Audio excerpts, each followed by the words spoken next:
Praise the lord. దేవుని నామానికి మహిమ కలుగును గాక. మన ప్రభువును రక్షకుడైన యేసుక్రీస్తు నామమున మీకు వందనాలు తెలియజేస్తున్నాం. ప్రభు కృప వలన మీరందరూ బాగున్నారని విశ్వసిస్తున్నాం. షకీనా సందేశం అని మా ఆధ్యాత్మిక కార్యక్రమాన్ని అనుదినము వీక్షిస్తూ వాక్యం ద్వారా బలపడుచున్నారని మేము నమ్ముతున్నాం. మీ కొరకు ప్రార్థిస్తున్నాం. ఈరోజు దేవుని వాక్యాన్ని వినడానికి మన హృదయాన్ని సిద్ధపరచుకుందాం. షకీనా మినిస్ట్రీస్ వ్యవస్థాపకులు పాస్టర్ జి విజయ్ కుమార్ గారు వాక్య సందేశం అందిస్తారు. మనమందరం ప్రార్థనాపూర్వకంగా దేవుని మాటలు విని దీవెనలు పొందుదాం.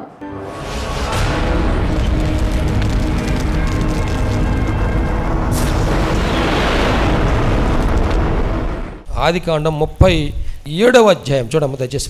యాకోబు తన తండ్రి పరదేశవాసిగా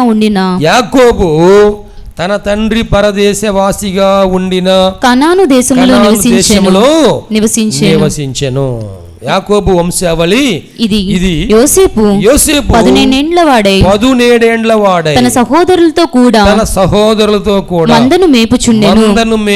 అతడు చిన్నవాడై తన తండ్రి భార్యలైన బిల్హా కుమారుల యొద్దను జిల్పా కుమారుల యొద్దను ఉండెను. అప్పుడు యోసేపు వారి చెడుతనమును గూర్చిన సమాచారము వారి తండ్రి యొద్దకు తెచ్చుచుండువాడు. మరియు యోసేపు ఇశ్రాయేలు వృద్ధాప్యమందు పుట్టిన కుమారుడు గనుక తన కుమారులందరికంటే ఎక్కువగా ప్రేమించి అతని కొరకు విచిత్రమైన నిలువుటంగి కుట్టించెను. దేవునికి మహిమ కలుగును గాక. ఇక్కడ ఒక తండ్రి గురించి మనం చదువుతున్నాం, జాగ్రత్తగా వినండి.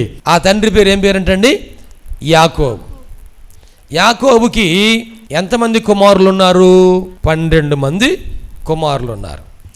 కుమార్తెలు ఏం పేరు? ఆమె పేరు దీనా. కుమార్తె పేరు దీనా. మరి ఈ 12 మంది ఎవరికి పుట్టారు? తండ్రి ఒక్కడే, ఎవరు? యాకోబు. మరి భార్యలు ఎంతమంది ఉన్నారు ఆయనకి? ముందు ఎవరిని వివాహం చేసుకున్నాడు? లాబాను గారు. మామగారి పేరు ఏం పేరండి? మేనమామ గారి పేరు లాబాను. ఆ లాబాను ముందు నాకు నీ చిన్న కుమార్తెని అయ్యా అని యాకోబు అడిగాడు. చిన్న కుమార్తె పేరు ఏం పేరు? రాహేలు. సరేలే అన్నాడు. తీరా రాత్రిపూట నీ ముహూర్తం ఏర్పాటు చేసాం పెళ్లి కార్యక్రమానికి. ఈ నిద్రపోయి లేచి పెళ్లి చేసుకునేసరికి అక్కడ ఎవరున్నారు? పెళ్లి కుమార్తె ప్లేస్లో రాహేలు స్థలంలో ఎవరున్నారండి? లేయా ఉంది. మరి మామయ్య మేనమామ నువ్వు ఈ పని చేసేవేందయ్యా అని తెల్లారి నాకు అడిగాడు. నువ్వు ఎటు కట్టేసావుగా మంగళసూత్రం, పెళ్ళి అయిపోయింది. మా దేశ సంప్రదాయం ప్రకారము పెద్ద కుమార్తెకి పెళ్లి చేయకుండా చిన్న కుమార్తెకు పెళ్ళి చేయకూడదు. అందుకని పెద్ద కుమార్తెను లేయానిచ్చి వివాహం చేశాను. నీకు నిజంగా రాహేలు అంటే ఇష్టం ఉంటే రాహేలను కూడా ఇస్తాను. మా దేశ సంప్రదాయం ప్రకారం ఒక పురుషుడు ఇద్దరినైనా చేసుకోవచ్చు, తప్పేమీ కాదు అన్నాడు లాబాన్. ఇప్పుడు ఈయన మనసంతా ఎవరి మీద ఉందంట? యాకోబుకి మనసంతా ఎక్కడ ఉందంటండి? నా మనసే నా మాట వింటలేదని ఆయన ఏం చేశాడు? రాహేలను కూడా చేసుకుంటానయ్యా అన్నాడు. అయితే ఇంకా 7 సంవత్సరాలు పని చేయమన్నాడు, కొలువు చేయమన్నాడు. 7 సంవత్సరాలు నౌకరుగా పనిచేశాడు. ఆ రాహేలు మీద ఉన్న ప్రేమను బట్టి అంట 7 సంవత్సరాలంట 7 రోజుల్లో గడిచిపోయిందంట ఆయనకి. కష్టమైతే బాధగా ఉండేది, కానీ ఇష్టమైతే మాత్రం కష్టం కూడాను బాధ అనిపించదు. ఇప్పుడు రాహేలను కూడా వివాహం చేసుకున్నాడు. ఆ తండ్రి ఏం చేశాడు? యాకోబుకి లేయానిచ్చిన తర్వాత లేయా దగ్గర ఒక దాసి ఉంది. ఆ దాసిని కూడాను లేయాతో పాటు పంపించాడు. తర్వాత రాహేలు దగ్గర ఒక దాసి ఉంది. ఆ దాసిని కూడా పంపించాడు. పంపిస్తే ఇప్పుడు రాహేలు అంటుంది, నాకు సంతానం కలగట్లేదు కాబట్టి నా దాసితో నువ్వు బిడ్డలను కను అంది. ఆమె చెప్పినట్టుగానే ఆ దాసితో కూడా బిడ్డలను కన్నాడు. అలాగని లేయా అంది, నాకు సంతానం ఉడిగింది కాబట్టి నా దాసితో నువ్వు సంతానం కనమంటే ఆ పని కూడా చేశాడు. ఇప్పుడు 4 స్త్రీల వలన ఎంతమంది పుట్టారంట? 12 మంది పిల్లలు పుట్టారు. ఆ అజ్ఞాన కాలంలో దేవుడు చూసి చూడనట్టుగా ఊరుకున్నాడు. ఇక్కడ లేఖన భాగంలో యాకోబుకి వృద్ధాప్యములో రాహేలు వలన కలిగిన సంతానము మొట్టమొదట యోసేపు, ఆ తర్వాత బెన్యామీన్. యోసేపు తన వృద్ధాప్యంలో పుట్టాడు కాబట్టి ఆ కుమారులందరికంటే యోసేపును ఎక్కువగా ప్రేమించెను. దేవునికి స్తోత్రం చేద్దామండి. హల్లెలూయా. అలాగనే ఆ తర్వాత బెన్యామీను పుట్టితే బెన్యామీను పుట్టేటప్పుడే ఆ ప్రసవ సమయంలోనే తల్లి అయిన రాహేలు ఆమె చనిపోయింది. చనిపోయేటప్పుడు ఆ బిడ్డను చూసి యాకోబు ఎంతో బాధపడ్డాడు. నేను ఎక్కువగా ప్రేమించిన నా రాహేలుకి ఇలా జరిగింది ఏంటి? ముందేమో సంతానం కలగలేదు, తీరా సంతానం కలిగితేనేమో ఆమె చనిపోయింది. అయ్యో తల్లి లేని బిడ్డగా ఉన్నాడు బెన్యామీన్ అని ఆ బెన్యామీన్ కూడా ప్రేమించాడు ఎక్కువ. మొట్టమొదట యోసేపుని ఎక్కువగా ప్రేమించాడు. ఈ 12 మందిలోనంట అందరికీ బట్టలు తెస్తానంట యోసేపు కంట విచిత్రమైన అంగీని తెచ్చాడు. దేవునికి స్తోత్రం అండి. ఈ 11 మంది చూస్తున్నారు, కొరకొర చూస్తున్నారు. అరే రుబేనా, అరే యుదా, ఇదిగో నాకేమో ఏం బట్టలు తెచ్చాడో చూసావా, నీకేమో ఏం తెచ్చాడో చూసావా? ఆ యోసేపు గాడికి ఏం తెచ్చాడు రా కదా, యోసేపుకి ఏం తెచ్చాడు? మనందరికంటే మంచిది తెచ్చాడు రా అన్నాడు. ఈ యోసేపు ఏమో తండ్రి చెప్పిన ప్రకారంగా చేసేవాడంట, మిగతా వారేమో తండ్రి చెప్పినట్టుగా చేసేవాళ్ళు కాదంట. వారు చేస్తున్న పనులు, ఆ చెడ్డ సమాచారం అంతా కూడా యోసేపు తన తండ్రి వద్దకు తీసుకుని వచ్చేవాడు. 17 సంవత్సరాల వయసులో యోసేపు తన తండ్రి యొక్క మందను మేపుచుండెను. తండ్రి ఏం చెప్పాడు? అయ్యా గొర్రెలు తోలికెళ్ళి నాయన, ఈ మందను మేపోయా అంటే ఆ మందను మేపుతా ఉన్నాడు. దేవునికి మహిమ కలుగును గాక. ఈ రోజున 17 సంవత్సరాల వయసులో మన కుమారులు ఎంతమంది తల్లిదండ్రుల మాట వింటున్నారు? ఈరోజు మనం జ్ఞాపకం చేసుకోవాలి. మనం తండ్రిని గౌరవించాలి. నీవు దీర్ఘాయుష్మంతుడు అగినట్లుగా నీ తల్లి. 10 ఆజ్ఞల్లో మొట్టమొదటి ఆజ్ఞ ఏందండి? ఏది? దేవుని గురించి కాకుండా మనుషుల గురించి. 5 ఆజ్ఞలేమో దేవుని గురించి చెప్పాడు, 5 ఆజ్ఞలేమో మనుషుల గురించి చెప్పాడు. దీనిలో భూమి మీద దీర్ఘాయుష్మంతుడు అగినట్లుగా నీవు నీ తండ్రిని నీ తల్లిని సన్మానించుము, గౌరవించుము, ప్రేమించుము, లోబడుము, విధేయుడువు కమ్ము అని దేవుడు చెప్తే ఈ కుమారుల్లో యోసేపు మాత్రమే ఆ పని చేశాడు, మిగతా వారు ఆ పని చేయలేదంట. అయితే యోసేపుని వాళ్ళందరూ అనుకుంటున్నారు, వీడేంద్రా పద్దాక డాడీ దగ్గరికి వెళ్తాడు, డాడీ దగ్గర కూర్చుంటాడు, డాడీ చెప్పే మాటలు వింటాడు, మనం చేసే పనులని పోయి డాడీకి చెబుతున్నాడు. వారు ఏమేమి చెడ్డ పనులు చేస్తున్నారో అవన్నీ తండ్రికి చెబుతున్నాడు. ఒక రోజున ఏం చెబుతున్నాడు రాని విందామని అందరూ వచ్చారు. అప్పుడు యోసేపు తన తండ్రి అయిన యాకోబుతో ఏమని చెబుతున్నాడంటే, నాన్న నాకు కల వచ్చింది నాన్న అని చెప్పాడు. ఏం కల వచ్చింది నాయన నీకు అంటే, ఇదిగో సూర్యుడు, చంద్రుడు, నక్షత్రాలు అన్నీ వచ్చి నాకు నమస్కారం చేస్తున్నాయి. అవునా? అప్పుడు చుట్టూ ఉన్న ఈ అన్నలు వింటున్నారు. 10 మంది అన్నలు వింటున్నారు. వరే వీడికి కల వచ్చిందంటారా? ఏం కల వచ్చింది? సూర్యుడు, చంద్రుడు, నక్షత్రాలు అన్నీ వచ్చి వీడికి నమస్కారం చేస్తున్నాయి అంట. సూర్యుడు అంటే ఎవరు? చంద్రుడు అంటే ఎవరు?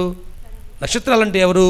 ఈ కళ యొక్క భావం ఏంటి అంటే యాకోబు చెబుతున్నాడు, నాయనా సూర్యుడు అంటే నీ తండ్రి, చంద్రుడు అంటే నీ తల్లి, నక్షత్రాలు అంటే నీ సహోదరులు. ఒకానొక రోజున అందరూ వచ్చి నీకు నమస్కారము చేస్తారు అనగానే ఇలా మొహాలు ఏమైపోయినాయి? 10 మంది మొహాలు ఏమైపోయినాయి? మేమొచ్చి అరే చిన్నోడా నీకు మేము నమస్కారం చేయాలా? భలే కాలం వచ్చిందిరా నీకు.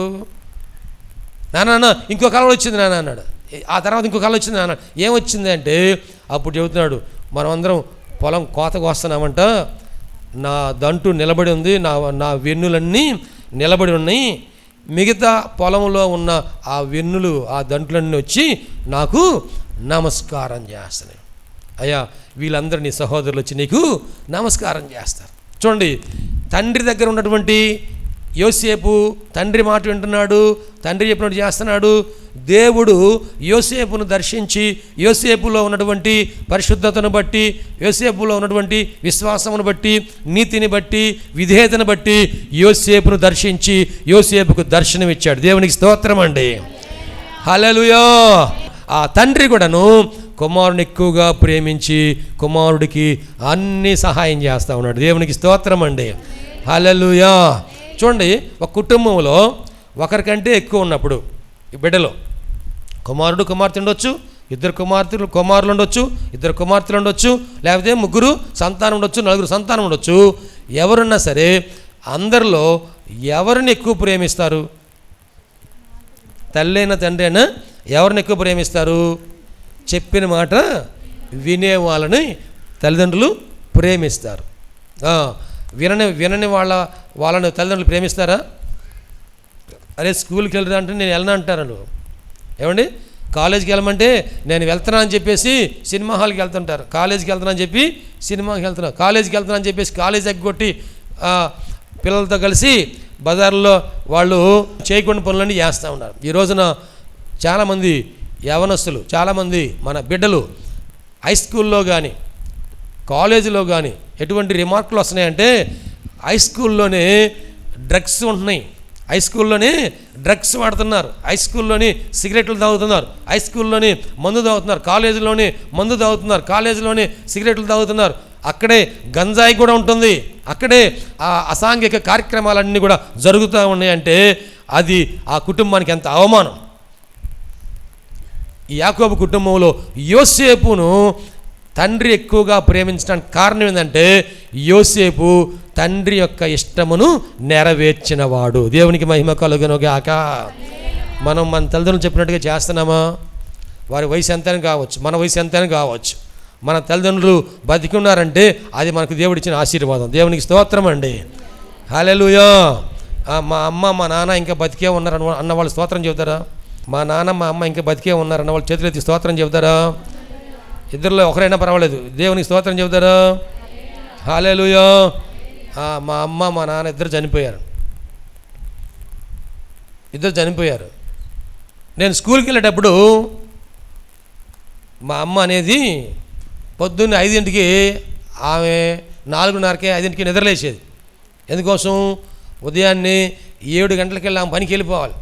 మా అమ్మ పనికి వెళ్ళేది, మా నాన్న పనికి వెళ్ళేవాడు. 7 గంటలకల్లా వెళ్ళిపోవాలి. అందుకని మమ్మల్ని కూడా ఏం చేసేది, 5 గంటలకి నిద్ర లేపేది. ఆమెను వంట పని చేస్తూ ఉండేది, పొయ్యి ముట్టించేది. అప్పుడు మాకు గ్యాస్ స్టవ్లు ఏం లేవు, పొయ్యి ముట్టించి కట్టెలు పెట్టి పొయ్యి ముట్టించి వంట చేస్తూ ఉండేది. మమ్మల్ని లేపి ఏం చేసేది, నన్ను లేపి ఏం చేసేది, నువ్వు కూర్చొని చదువురా అని చెప్పేది. మా అమ్మకేం చదువు రాదు, మా అమ్మ ఏలుముద్ర వేసేది, నేనేమో కూర్చొని చదువుకోవాలంట. 5ంటికి లేచి కూర్చోబెడితే ఒకసారి నేను లేచి కునుకుపాటు పడుతూ ఉండేవాడిని. మా నాన్న ఏమనేవాడు, ఇప్పుడు ఎందుకు లేరు పనుకోరా అనేవాడు. మా అమ్మ నేను వచ్చేసరికల్లా స్కూల్లో ఉండాలి కానీ ఇంట్లో ఉండడానికి మాత్రం వీల్లేదు, రోజు స్కూల్కి వెళ్ళాల్సిందే అనేది. మా నాన్న అనేవాడు, బాగుంటేలు బాగోదులే అనేవాడు. మనకి రోజు బాగోదుగా. ఇప్పుడు ఇద్దరిలో మంచివాళ్ళు ఎవరు? My dad is my hero. ఎందుకని మన సుఖంగా ఉంటామని చెబుతున్నాడు కదా. కానీ మా అమ్మ స్కూల్కి వెళ్ళకపోతే ఊరుకునేది కాదు, స్కూల్కి చదవకపోతే ఊరుకునేది కాదు. ఎప్పుడెప్పుడు ఖాళీగా ఉన్నప్పుడు వచ్చి స్కూల్లో మా అమ్మ అడిగేది, మా అబ్బాయి రోజు వస్తున్నాడు ఆ స్కూల్కి, మా అబ్బాయికి మార్కులు బాగా వస్తున్నాయా? ఆ టీచర్ చెప్పేది, అమ్మ మీ వాడికి మార్కులు బాగా వస్తున్నాయి కానీ స్కూల్ మాత్రం బాగా రావట్లేదమ్మ, మార్కులు మాత్రం బాగానే వస్తున్నాయి, వాడు ఒకసారి ఇంటే చాలు బాగానే రాసేస్తాడు, అసలు రావటమే కష్టం. గమనించండి, మన క్రమశిక్షణగా మనం ఎదగాలని మన తల్లిదండ్రులు మనం కోరుకున్నప్పుడు మనం అది నెరవేర్చితే వాళ్ళు ఎంతో సంతోషపడతారు. దేవునికి మహిమ కలుగునుగాక. హల్లెలూయా. మా అమ్మ మా నాన్న కూడాను ఇటువంటి జాగ్రత్త తీసుకునేవాళ్ళు అనేవారు స్తోత్రం చెబుతారా? మా పేరెంట్స్ కూడా ఇటువంటి చేసేవాళ్ళు అన్నవాళ్ళు స్తోత్రం చెబుతారా? నోరు తెచ్చి స్తోత్రం చెబుతారా? చేతులెత్తి స్తోత్రం చెబుతారా? హల్లెలూయా, హల్లెలూయా.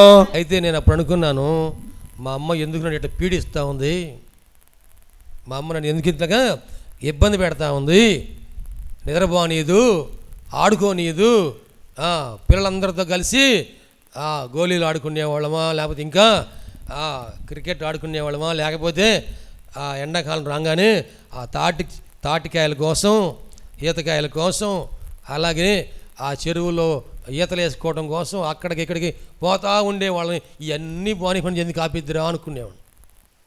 అయితే అలా చదివించటం వలన నాకు 10th క్లాస్లో మంచి మార్కులు దేవుడిచ్చి ఆశీర్వదించాడు. దేవునికి స్తోత్రం. దాని విలువ నాకు ఎప్పుడు తెలిసిందంటే, ఉద్యోగం కోసం 3 జిల్లాలు ఒక జోన్, ఈ 3 జిల్లాలకు సంబంధించిన అభ్యర్థులు 10th క్లాస్ పాస్ అయిన వాళ్ళు మీరు అప్లికేషన్ పెట్టుకోండి. 60 సీట్లు ఉన్నాయి. గవర్నమెంట్ వారు నోటిఫికేషన్ ఇచ్చారు. 60 సీట్ల కోసం ఇంచుమించు 6,000 మంది అప్లికేషన్ పెట్టుకున్నారు. 6,000 మందిలో కూడా ఎవరికి ఎక్కువ మెరిట్ వస్తే, ఎక్కువ మార్కులు వస్తే వాళ్ళకి ఈ సీట్లు ఇస్తాము. అది ట్రైనింగ్. ఈ ట్రైనింగ్ అయిపోయిన తర్వాత ఉద్యోగం వస్తుంది. అందరూ అప్లికేషన్ పెట్టుకున్నారు, నేను అప్లికేషన్ పెట్టొచ్చాను. ఆ తర్వాత సెలెక్టెడ్ లిస్ట్ పెట్టారన్నమాట. ఆ 60 సీట్లలో ఈ 6,000 మంది నుండి 60 మందిని సెలెక్ట్ చేస్తే ఆ లిస్టులో చూసుకుంటే నాకు 7th ర్యాంక్ వచ్చింది. దేవునికి మహిమ కలుగును గాక. 7వ నంబర్ నాకు వచ్చింది. దేవునికి స్తోత్రం. హల్లెలూయా. ఆ రోజున అందులో సీటు రావటం వలన ఆ ట్రైనింగ్ అయిపోయింది. ఆ తర్వాత ఉద్యోగ విషయంలో కూడా ప్రభు నాకు తోడుగా ఉండి సహాయం చేసి నాకు ఒకేసారి 1990వ సంవత్సరంలో స్టేట్ గవర్నమెంట్ ఏపీఎస్ ఆర్టీసీలో జాబ్ వచ్చింది.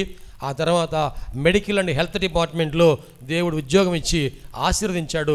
ఈ రోజు వరకు కూడా ఆ మెడికల్ అండ్ హెల్త్ డిపార్ట్మెంట్లో నేను ఉద్యోగం చేస్తూ ఉన్నా. ఇప్పుడు నేను పెదకాకాని మండలంలో వెనిగండ్ల అనే ప్రైమరీ హెల్త్ సెంటర్లో హెల్త్ ఎక్స్టెన్షన్ ఆఫీసర్గా నేను ఉద్యోగ బాధ్యతలు చేస్తూ పరిచయం చేస్తూ ఉన్నా. దేవునికి మహిమ కలుగును గాక. హల్లెలూయా. చూడండి, 17 సంవత్సరాలు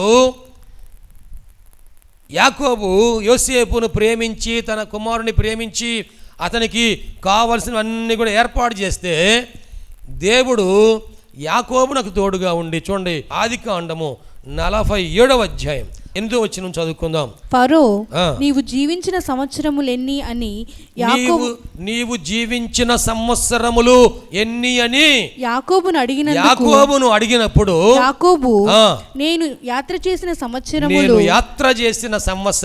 130 నేను జీవించిన సంవత్సరములు కొంచెముగాను దుఃఖ సహితముగాను ఉన్నవి. కొంచెముగాను దుఃఖ సహితముగాను ఉన్నవి. గమనించండి, ఇప్పుడు కనాను దేశములో యాకోబు నివసిస్తూ ఉన్నాడు.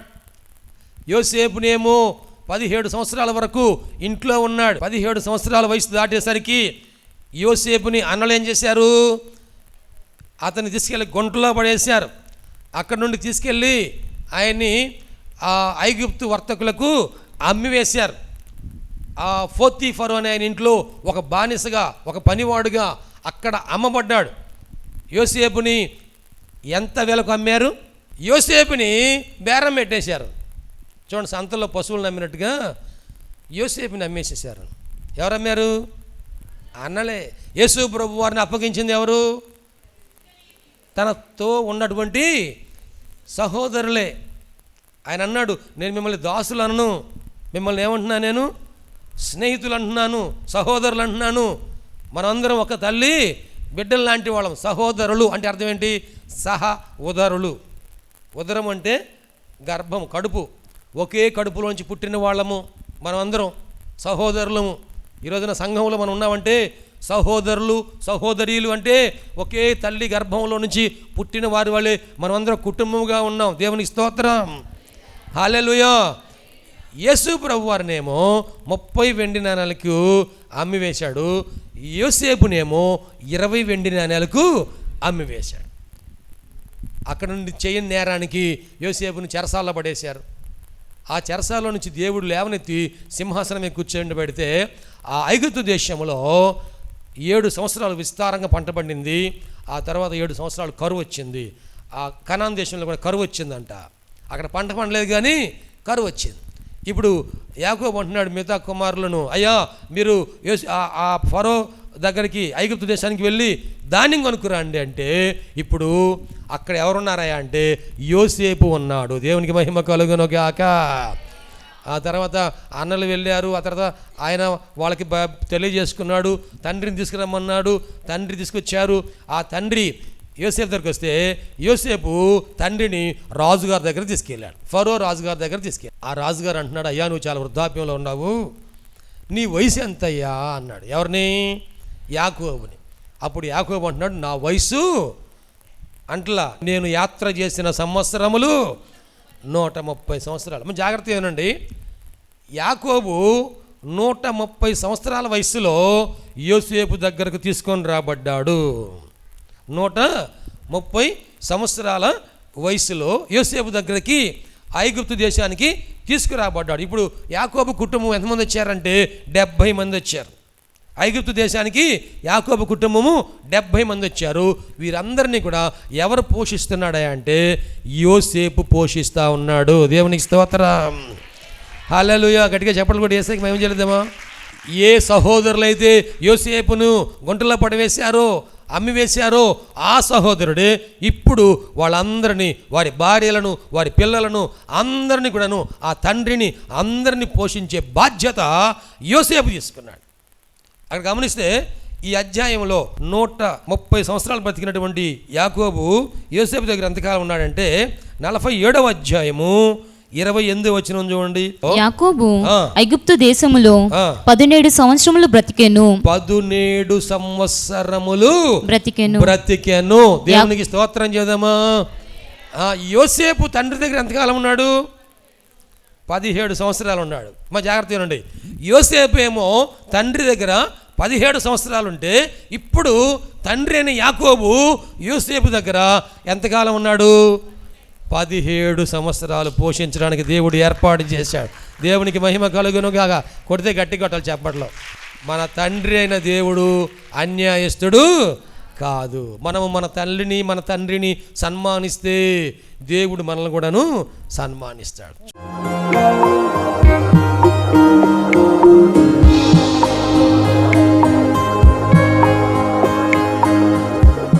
ప్రభునందు ప్రియ దేవుని బిడ్డలారా, ఇంతవరకు దేవుని వాక్యం విన్నందులకు ప్రభునామమున వందనాలు తెలియజేస్తున్నాం. మనం అందరం ప్రార్థనలో ఏకీభిద్దాం. తలలు వంచి కనులు మూసుకొని ప్రార్థనలో ఏకీభిద్దామండి. ప్రార్థించుకుందాం. మహోన్నతుడైన దేవ, పరిశుద్ధుడైన మా ప్రభువా, నీ పరిశుద్ధమైన పాదములకు వందనాలు. ఇదిగో నాయనా, ఈ వాక్యము ద్వారా మాతో మీరు మాట్లాడినందుకు వందనాలు ప్రభా. అవును, నువ్వు సజీవుడైన దేవుడువయ్యా, మాట్లాడే దేవుడవు ప్రభా. ఈ వాక్యం మా హృదయంలో పదిలిపరుచుకుంటూ సహాయం చేయండి. సంపూర్ణమైన మారు మనసు మాకు దయచేయండి. పాప క్షమాపణ అనుభవం మాకు దయచేయండి. రక్షణ ఆనందం మాకు దయచేయండి ప్రభువా.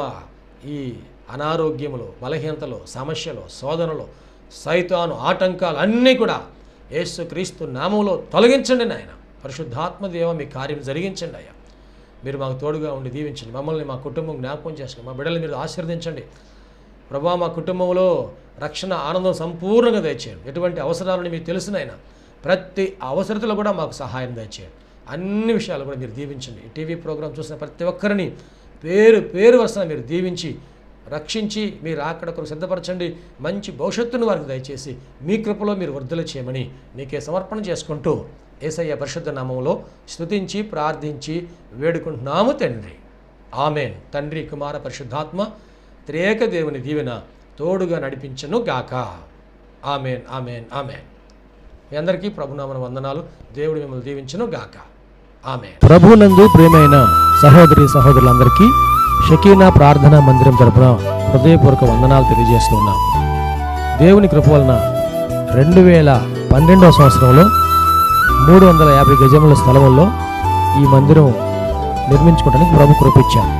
2016వ సంవత్సరంలో నూతన స్థలం 180 గజముల స్థలం తీసుకోవడానికి ప్రభు సహాయం చేశారు.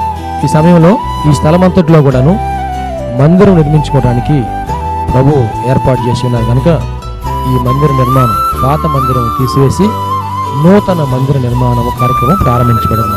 దయచేసి ఈ మందిర నిర్మాణం కొరకు మీరు అందరూ ప్రార్థన చేయాలని, ప్రేరేపించబడిన వారందరూ కూడాను ఈ మందిర నిర్మాణంలో 106 అడుగుల పొడవు, 45 అడుగుల వెడల్పు కలిగిన ఈ స్థలం అంతట్లో మందిర నిర్మాణం స్లాబ్ వేయటం జరుగుతుంది కనుక దయచేసి ప్రేరేపించబడిన వారందరూ కూడా మీ ఆర్థిక సహాయ సహకారాలు అందించి ప్రార్థించి మీరు దీవించబడాలని ప్రభునామన మనవి చేస్తున్నాం. ఈ స్క్రీన్ మీద చూపించబడుతున్న నంబర్కు మీరు ఫోన్పే కానీ గూగుల్ పే కానీ లేక మా అకౌంట్ నంబర్కి మీరు కాను పంపించి సహాయం చేయాల్సిందిగా కోరుతున్నాం. లేక మీరు ప్రత్యక్షంగా వచ్చి ఈ మందిర నిర్మాణ కార్యక్రమాన్ని చూసి మీరు కానుక అందించి దీవించబడాలని ప్రభునామన మనం చేస్తాం. ప్రభు మనందరికీ తోడుగా ఉండి ఆశీర్వదించును గాక. ఆమె. షకీనా ప్రార్థనా మందిరము దేవుని యొక్క దర్శనములో దేవుని కృప వలన 2012వ సంవత్సరము మే నెల 1వ తారీఖున ప్రతిష్ఠ చేయటం జరిగింది. ఈ మందిరములో దేవుని ఆరాధించుటకు విచ్చేసిన వారు ఆత్మరక్షణ, శరీర స్వస్థత, వారి జీవితంలో ఆశీర్వాదాలు పొందుకుంటూ ఉన్నారు. ఉపవాస ప్రార్థనలో అభిషేకించబడి దేవుని ఆత్మతో ఆరాధించుచున్నారు. అనేక మంది పరిశుద్ధాత్మతో నింపబడుచున్నారు. దురాత్మ బంధకములతో బంధించబడిన వారు సాతాను బంధకాల విడిపించబడి ఆశీర్వాదం పొందుతూ ఉన్నారు. రక్షణ లేని వారు బాప్తిసం పొంది రక్షణ ఆనందాన్ని అనుభవిస్తూ ఉన్నారు. ఈ మందిరంలో చేయబడుచున్నటువంటి ఉపవాస ప్రార్థనలు, అభిషేక ఆరాధనలో అనేక మంది దీవించబడుతూ ఉన్నారు. ప్రియ స్నేహితులారా, మీరును సమస్యల్లో సతమతమవుతున్నారా? వ్యాధి బాధలతో పీడించబడుతున్నారా? నెమ్మది లేక బాధపడుతున్నారా? రండి, షకీనా ప్రార్థనా మందిరంలో ఆరాధనలో ఏకీభవించండి. ప్రభు మీకు సహాయం చేయగలరు. ప్రతి నెల 2వ శనివారము షకీనా ప్రార్థనా మందిరంలో సంపూర్ణ రాత్రి ఉపవాస ప్రార్థన ఏర్పాటు చేయబడింది. ఈ ఉపవాస ప్రార్థనలో అనేక మంది ఆత్మతో అభిషేకించబడుతున్నారు. అనేక మంది ఆత్మ వరములతో నింపబడుతున్నారు. దురాత్మ బంధకముల్లో ఉన్నవారు విడిపించబడుతున్నారు. దేవుని యొక్క ఆశీర్వాదాలు పొందుకుంటున్నారు. అనారోగ్యంతో ఉన్నవారు స్వస్థపరచబడుతూ ఉన్నారు. ఈ సందేశం మీకు ఆశీర్వాదకరంగా ఉందని నమ్ముచున్నాం. ఈ సందేశం ద్వారా మీరు పొందిన మేలులు మరియు మీ ప్రార్థన అవసరతలు మాతో తప్పక పంచుకొనగలరు. మా అడ్రస్ షకీనా ప్రార్థనా మందిరం, శారదా కాలనీ 32వ లైన్, రెడ్డిపాలెం రోడ్, గుంటూరు. మా ఫోన్ నంబర్స్ 9963242497, మరి యొక్క నెంబర్ 8885539777. Praise the lord.